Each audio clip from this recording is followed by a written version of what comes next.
তো আজকে আলুর দমটা দেখাচ্ছি তোমাদের। কাশ্মীরি আলুর দম। দেখো আলুটা ছোট ছোট করে, ছোট্ট ছোট্ট আলু দেখতে পাচ্ছ তোমরা, একটু সেদ্ধ করে নিয়েছি সামান্য। এবার কড়াতে তেল দিয়ে তেজপাতা, জিরে আর হিং ফোড়ন দিচ্ছি। তোমরা শুকনো লঙ্কাও দিতে পারো। হিং ফোড়ন দিয়ে এইবার এতে কাসুরি মেথি দেওয়া হলো। এরপর চিনি দেওয়া হচ্ছে সামান্য। চিনি দিয়ে এবার আলুটা ঢেলে দেওয়া হচ্ছে।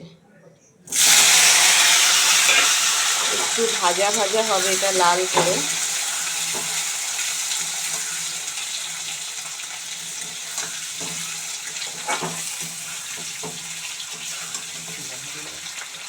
আলুটা বেশ ভাজা ভাজা হয়ে গেছে, দেখতে পাচ্ছ লাল লাল করে। এবার একটু নুন দেওয়া হলো। এবার নুনটা দিয়ে নাড়ছি। আচ্ছা, এবার দেওয়া হচ্ছে টমেটো, আদা, জিরে, এগুলো বাটা, এগুলো বেটে রাখা হয়েছিল, এটা দেওয়া হলো। আর তোমাদেরকে বলেছি পাপ্পু আমার ছেলে ওই রান্নাটা করছে।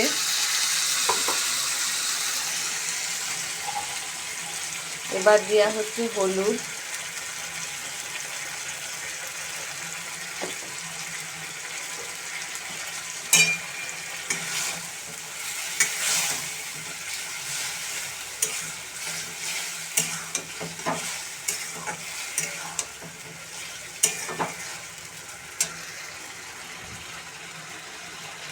একটু ধনিয়া গুঁড়ো,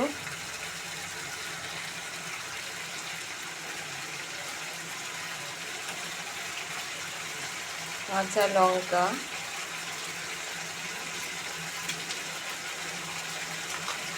আর দেওয়া হচ্ছে কাশ্মীরি গুঁড়ো লঙ্কার সঙ্গে দই।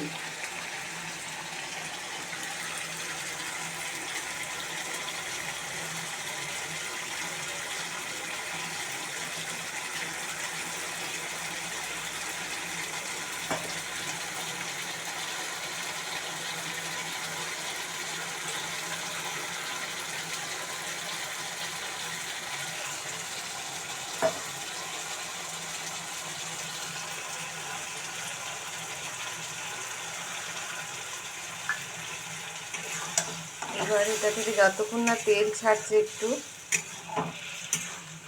ফুটতে দিতে হবে। এইবার ঘি দিয়ে দেবে একটু এটায়। ঘি আর গরম মশলা দিলেই তৈরি হয়ে যাবে নিরামিষ কাশ্মীরি আলুর দম। তৈরি হয়ে গেল কাশ্মীরি আলুর দম। তো নিরামিষ কাশ্মীরি আলুর দমের সঙ্গে এই রকম পরোটা খুব সুন্দর লাগবে, তোমরা বাড়িতে ট্রাই করে দেখতে পারো।